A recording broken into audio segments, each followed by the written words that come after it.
Steve Cardenas, a.k.a. Rocky the Red Power Ranger, and you are watching Smart Tank Revolution.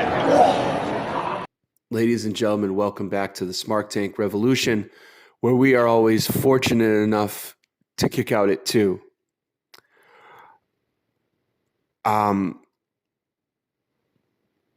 That's not always the case. And this is going to be a very different type of video. So I hope you all go with me for the ride. This is my second attempt at recording this. As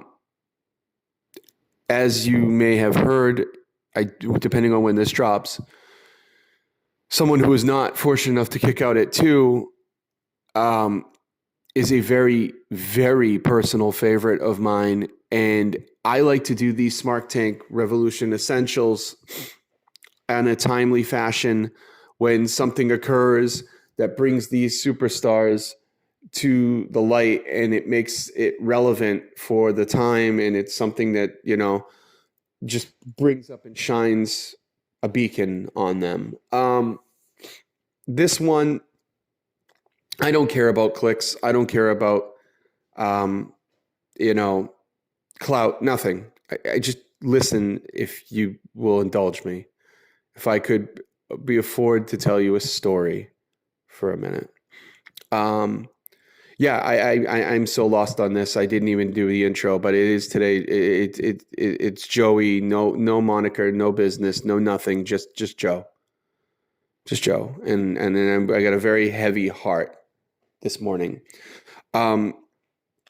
Last night, the news broke that Windham Rotunda, otherwise known pretty much around the globe to everyone who listens to this program or would, as Bray Wyatt, has passed on from this planet. You know, death is something that comes for all of us in life. It comes all too frequent in the world of professional wrestling. That is the reality. But this one is so blindsiding and so gutting that I still can't believe the news. I heard it before bed. I woke up. I saw the tweets. I watched Cultaholic. It's not registering, but it's real. And so forth until I am told that this is a hoax and I'm in a bad dream, I will continue on as this is real. One thing I want to say before I start this is that there is a narrative in professional wrestling that we are all too cavalier with as wrestling fans and enthusiasts, that we read the dirt sheets and we think we are the know. Hell, our fucking tagline is "We are the know." Ladies and gentlemen, we know what everyone knows. We pride ourselves in being Uber fans. We pride ourselves in this business that we adore and love, and we have been lucky enough to be around ourselves personally. But we don't know everything. And today was a real heart-wrenching reminder of that fact, that it is so easy for us to armchair book, and so easy for us to have opinions, and so easy for us to take things for granted. These superstars, these extraordinary men and women, and extraordinary people, period, of all genders, of all pronouns, give their lives, quite frankly, literally at times, give their lives for their passion to create something for us, to enjoy, to transport us, to just get us through a bad day, to bring a little bit of light. And how do we usually repay this? We Siskel and Ebert them. We critique them as if we're in the ring with them. We're not. We're not on those roads. We're not paying those dues. It is so very easy for us to make those judgment calls when we're not there. You know, the narrative has been that I have seen on social media for a long time since his conspicuous absence is that Bray was upset with creative, took his ball, went home, was being stubborn, was, being a prick and dragging his feet. And people ran with it like wildfire. Well, now you find out today that that was not the case. That he has been battling something very, very, very serious, very extreme, and all too real. Now, the official word from his family that has been released is that COVID and heart complications led to a heart attack, which ultimately took his life.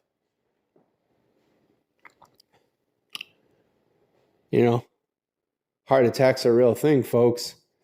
I know that pain all too well. I lost my father to that some short 4 years ago. And I worry about it all the time that could be my fate too. It's a real scary harbinger that's out there. But I want to focus on the word heart and not attack, because we all too often attack things. Heart. This isn't a qualification or a ranking criteria in the essentials, but my God, if it was, heart for Bray Wyatt would be off the chart. It wouldn't even be able to be quantified. Because what do you say to somebody about somebody who gives his all creatively, who gives his all passionately, who gives his all for us?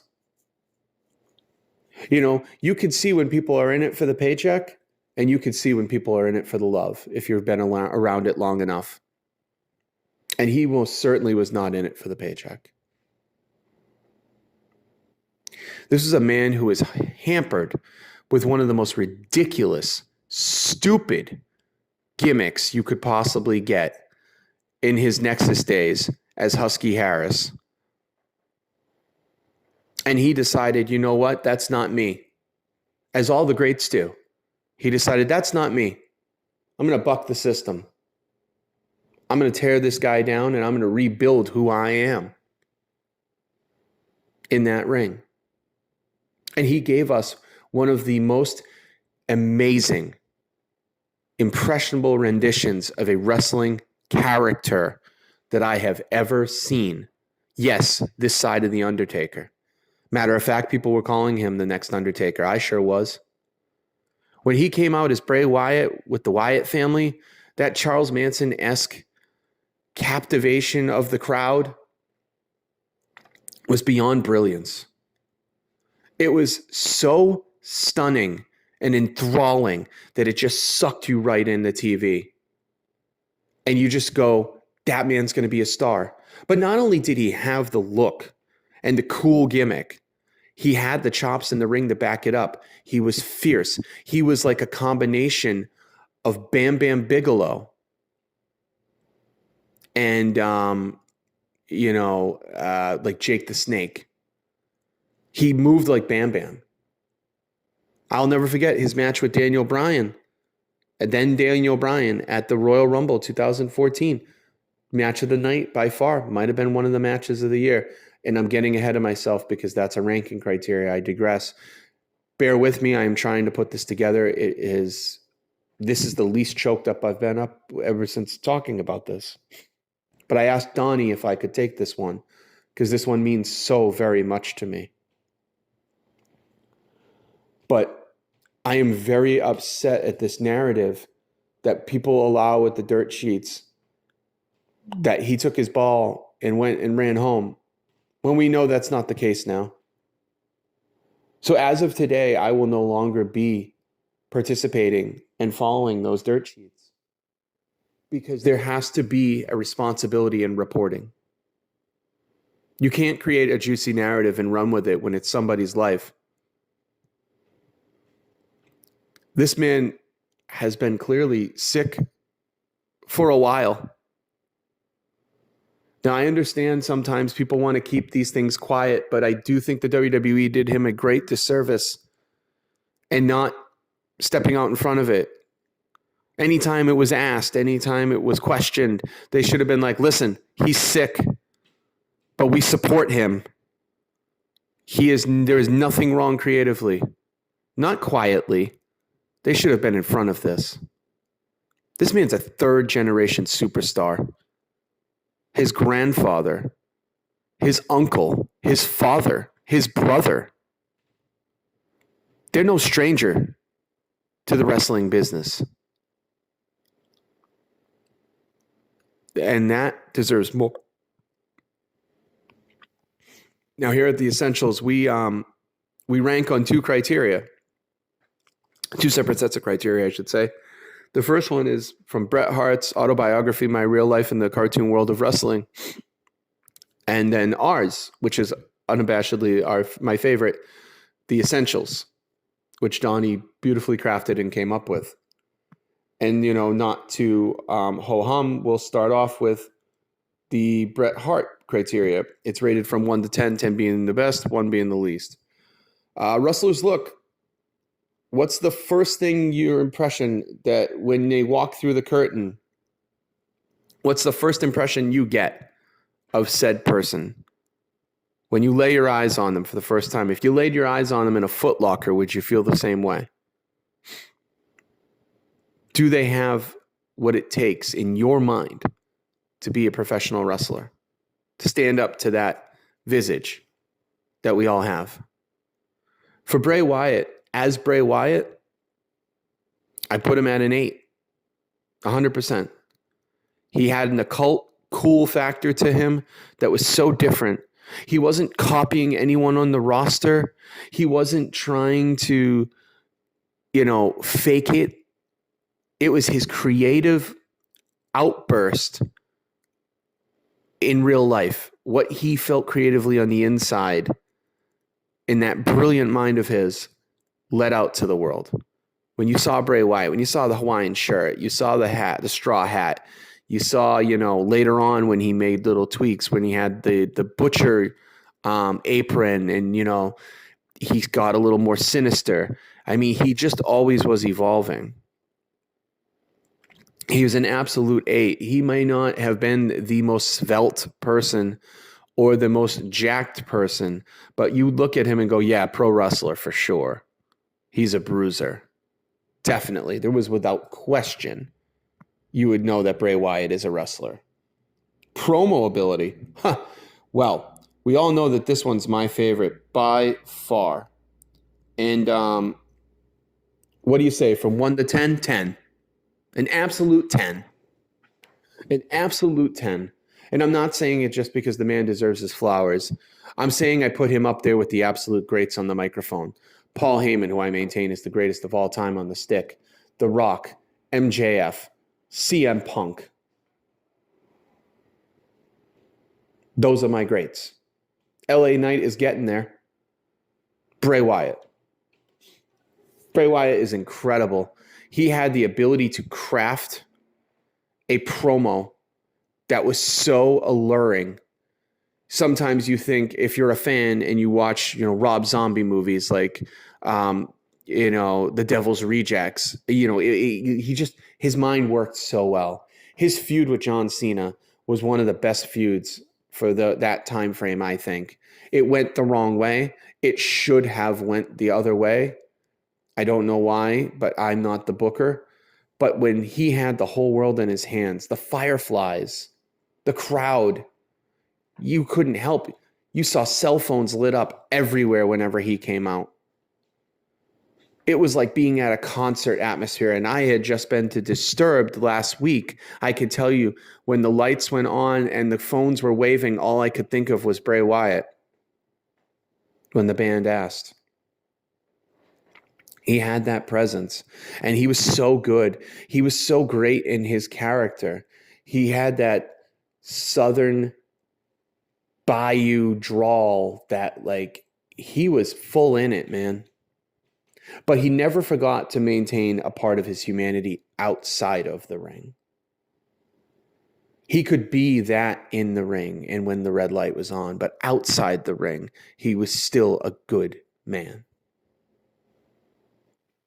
And his promos, I mean, my God, again, when he's like, John boy, John, I can't do it right now. My voice is cracked so bad. I used to do a really good Bray Wyatt impression, maybe someday. Yeah, or when his feud with Randy, I mean, that went the wrong way too. But absolutely, promo ability, a solid 10, which is a rarity that I give on here. Next, let's see what's next. In-ring work, scored from a 1 to 10 again. Again, one of the most unlikely situations. You look at him, you think a bruiser, the guy can't move that quick. He can't be that agile. He can't be that athletic. He can't possibly move around like that. No way. How? Well, he could. I refer you to look at his Royal Rumble match with Daniel Bryan from 2014. I still think it's Bray's best body of work inside the WWE in a singles match. But he had so much promise. His, in-ring work, I give him, I mean, again, he's not Dynamite Kid. He's not jumping off the top rope. He's not, he's not suplexing people with like Kurt Angle. He's not a Brock Lesnar who's a freak agile athlete, but he was agile in his own right. I give him an 8. I give him a solid 8. He was definitely up there. He was somebody you put in and you're going to get a good time out of. You're going to get a good match out of. He was a good hand, is what they say in the business. A very good hand. You could mix and match him with pretty much anybody. And he would give you something different because he was so polarizing compared to whoever he was facing. It wasn't like there was a roster full of these guys. He wasn't just a guy in a suit that would come out and make a declaration at the top of the show with a title over his shoulder. No, he was special. He was something very, very special. And it's sad. But he needs to be recognized.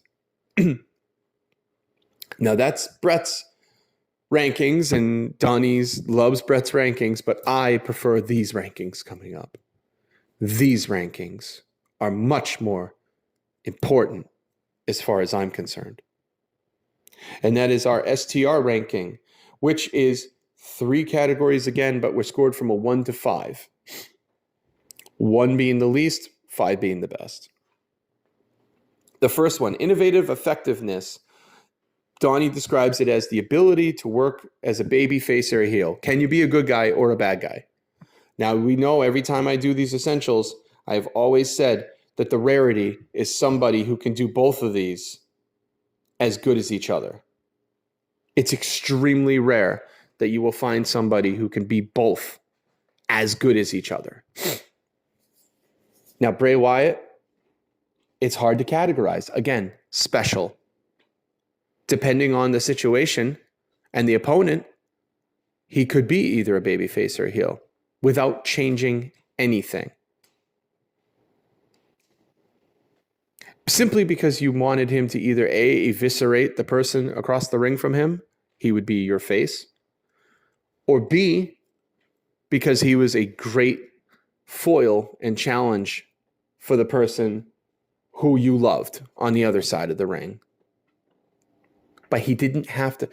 One of the unique things about Bray Wyatt, and many of the unique things about Bray Wyatt, is that in order to be a babyface or heel for him, he had to change nothing at all. He was always Bray Wyatt. The world changed around him for the situation, not the other way around. He didn't have to tweak his character. He didn't have to go out and kiss babies and slap hands. And no, he just was. He's a force. And so for innovative effectiveness, I'm going to score him at a 4. I can't give him perfect because if you don't tweak anything, if you don't make changes, how do you truly become one or the other. But I'm going to give him a 4 because the fact that he was so flawlessly, effortlessly able to just be and achieve both is astounding. So I give him a 4 wholeheartedly. Classic matches, classic rivalries. Wow. Where to begin? Daniel Bryan is the one match that stands out still to this day. It's my favorite Bray Wyatt match, but there's been so many more. He had some good matches with Randy. He had a hell of a feud with Roman when Roman was insufferable. And he was my face in this match because I couldn't stand Roman. I adore the tribal chief, but I couldn't stand the big dog. I couldn't stand him. And Bray Wyatt would just kick the snot out of him. Now, Bray Wyatt was supposed to be the heel, but let's face it, the crowd basically cheered for him because we couldn't stand the big dog. And you're all liars if you say differently. Donnie might be the only person on the face of the earth who is supporting him all the way. But this isn't about Roman Reigns. This is about Bray Wyatt.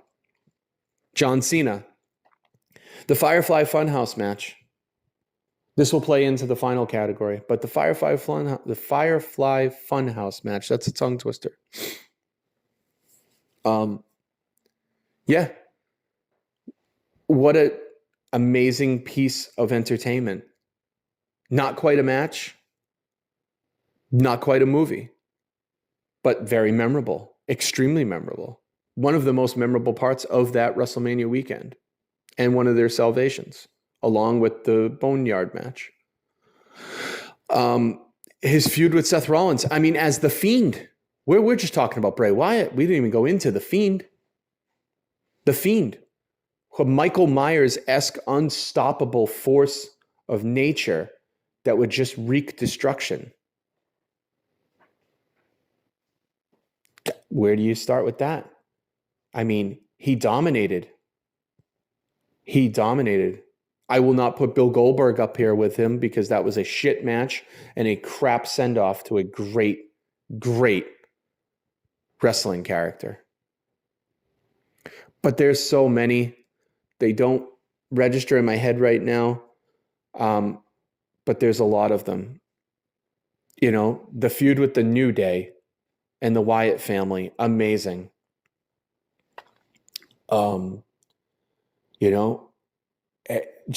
He was something to watch in the ring. He was always exciting. You were never bored with Bray Wyatt. And as far as the catalog, all the catalog escapes me right now. Everything is jumbled, and I'm not going to try to fact check this because that's not authentic and real. This is from the heart. For his classic matches and rivalries, I'm going to give him an 8 as well. I'm going to give him an 8. There's too many to count, but there's so many we could have got. I would have loved to see Bray versus Brock Lesnar. I think that would have just tore the house down. I remember, when he came at John Cena during that triple threat with Seth, Brock, and John. That was a magical moment. Even some of his feud with Randy was incredible. Despite the fact of, the burning house down in Abigail and all that. Some of that was amazing. Hell, his feud with Alexa Bliss. Great moments and matches. I'm sorry, I got the hiccups now. But that brings us to the final category. And it's defining, redefining moments. One of the best categories, I think, as well.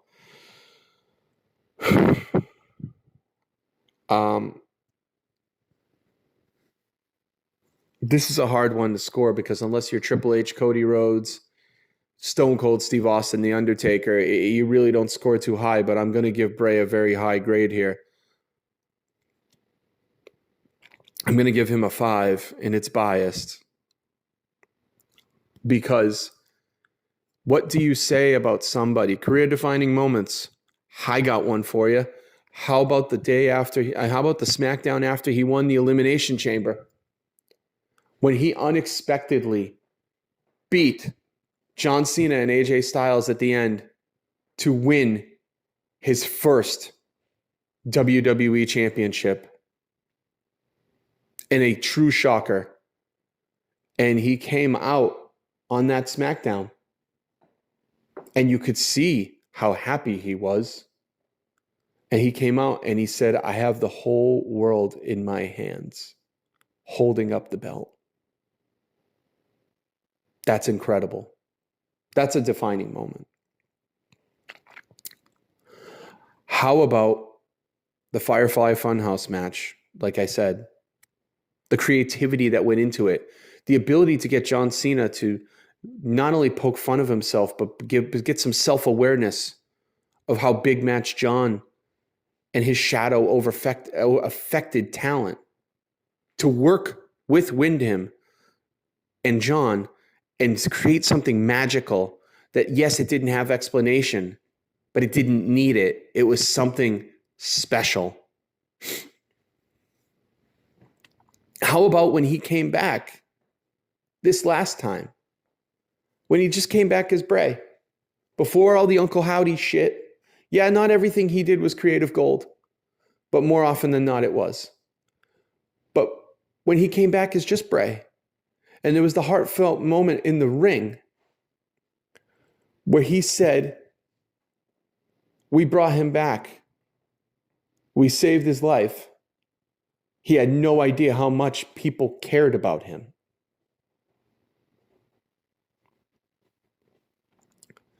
I assure you that wasn't somebody who was there for a check.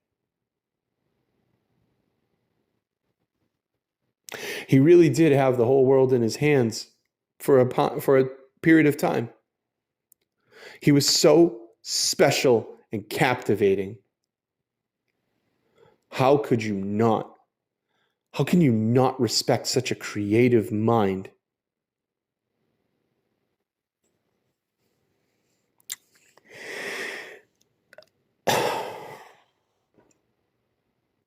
It's so unreal. And I have to believe if he went on, there'd be so many more moments to come. But before I leave it, career-defining moment, The Fiend, creating the character of The Fiend, a character which shouldn't work in the years of 2020, 21, 22, 23, but it worked flawlessly. Not only did it work flawlessly, it was their top earner merchandise-wise for a long time. The creativity, the cool aesthetic, the lantern, the music, the presence. That's something that doesn't come along very often, folks. I know for sure it'll be a long damn time in a world of, Kenny Omegas, Young Bucks, FTRs, LA Knights. It will be a long damn time before you see something like Bray Wyatt again. And last, personally, me. Because the man was not afraid to talk about his emotional issues. He was not afraid to talk about the mental demons that bothered him. How could he not be? He was haunted by many, many losses, including John Huber, Luke Harper, as we knew him in the WWE, gone way too soon. The fact that I told you earlier that he was a good human being on the outside of the ring has more impact than being a great performer inside the ring. Sometimes just taking a moment to acknowledge a fan, to acknowledge someone who looks up to you and loves you outside of your craft and your business and your office has more impact than you can imagine. I haven't heard a bad story about Bray Wyatt. I haven't heard a bad story about Windham Rotunda. And like I said, this has been very, very hard to record, but it deserved to be justice. All too often, we don't give their flowers when they're alive. We give their flowers when they're gone. And unfortunately, that is the case once again. I score him very high. I score him a 4.